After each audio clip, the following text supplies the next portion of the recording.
Assalamualaikum warahmatullahi wabarakatuh. Bagaimana kabarnya hari ini anak-anak? Mudah-mudahan tetap semangat untuk belajar dan sehat selalu ya. Hari ini kita masuk tema 4 subtema 2, yaitu akan membahas tentang ASEAN. Mari dengarkan penjelasan Bapak ya. Ya baiklah, kita akan memulai pelajaran kita yang pertama hari ini, yaitu belajar mengenai ASEAN. ASEAN merupakan organisasi kawasan di Asia Tenggara yang mewadahi kerjasama antar negara di dalam kawasan tersebut. ASEAN itu didirikan pada tanggal 8 Agustus tahun 1967 melalui Deklarasi Bangkok. Jadi didirikan pada tanggal 8 Agustus 1967 melalui Deklarasi Bangkok. Apa itu isi Deklarasi Bangkok? Isi Deklarasi Bangkok yang pertama, mempercepat pertumbuhan ekonomi, kemajuan sosial, dan perkembangan kebudayaan di kawasan Asia Tenggara. Yang kedua, meningkatkan perdamaian dan stabilitas regional. Isi Deklarasi Bangkok yang selanjutnya yaitu meningkatkan kerjasama dan saling membantu untuk kepentingan bersama dalam bidang ekonomi, sosial, teknik, ilmu pengetahuan, dan administrasi. Yang keempat, memelihara kerjasama yang erat di tengah-tengah organisasi regional dan internasional yang ada. Isi Deklarasi Bangkok yang selanjutnya yaitu meningkatkan kerjasama untuk memajukan pendidikan, latihan, penelitian di kawasan Asia Tenggara. Baiklah, selanjutnya latar belakang berdirinya ASEAN. Apa sih latar belakang berdirinya ASEAN tersebut? Ini Bapak sudah tuliskan. Yang pertama, adanya persamaan letak geografis. Telah kita ketahui, negara-negara anggota ASEAN terdiri dari beberapa negara yang memiliki letak geografis yang sama, yaitu sama-sama di kawasan Asia Tenggara. Selanjutnya, adanya persamaan dasar kebudayaan. Latar belakang berdirinya ASEAN yang ketiga, adanya persamaan nasib. Yang keempat, adanya persamaan kepentingan di berbagai bidang.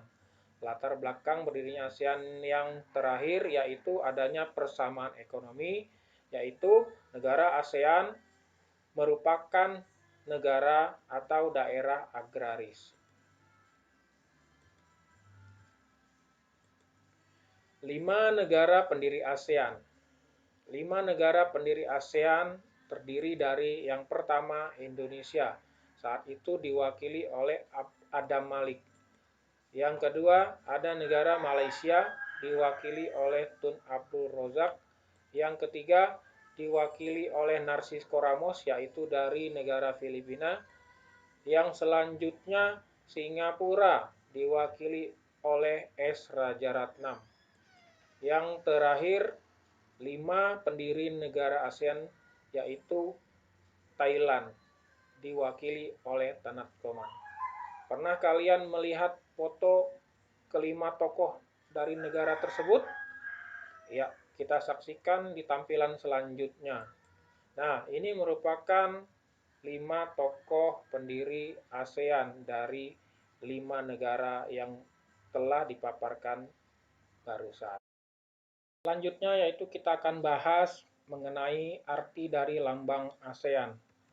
Arti lambang ASEAN yang pertama yaitu terdapat batang padi tegak dengan jumlah 10 batang yang diikat melambangkan jumlah anggota ASEAN. Yang kedua, ada lingkaran paling luar dan tulisan ASEAN yang berwarna biru, itu melambangkan persahabatan. Selanjutnya ada warna merah melambangkan keberanian dan dinamika, warna putih melambangkan kesucian, dan warna kuning melambangkan kemakmuran, yaitu adalah arti dari lambang ASEAN. Ya, saat ini anggota ASEAN terdiri dari 10 negara. Perlu kalian ketahui, negara 1 sampai yang kelima itu adalah merupakan pendiri dari ASEAN. Tapi ada tambahan 5 negara berikutnya, yaitu ada Brunei Darussalam bergabung pada tanggal 7 Januari 1984. Selanjutnya negara yang bergabung yang ketujuh yaitu Vietnam bergabung pada tanggal 28 Juli 1995. Negara Laos dan negara Myanmar bergabung bersama-sama pada tanggal 23 Juli 1997. Sedangkan negara yang terakhir yaitu negara Kamboja. Negara Kamboja ini bergabung pada tanggal 16 Desember 1998. Baiklah, berikutnya kita akan membahas kerjasama ASEAN. Kerjasama ASEAN itu meliputi beberapa bidang. Yang pertama akan kita bahas yaitu bidang politik. Di bidang politik, ASEAN sepakat untuk menyelesaikan segala permasalahan melalui meja perundingan. ASEAN sepakat untuk menjadikan kawasan Asia Tenggara sebagai kawasan bebas senjata nuklir. Kerjasama berikutnya di bidang ekonomi. Di bidang ekonomi, ASEAN berupaya menciptakan kerjasama perdagangan yang saling menguntungkan. Bentuk kerjasama ekonomi dapat direalisasikan membuat pusat promosi ASEAN untuk perdagangan, investasi, dan pariwisata.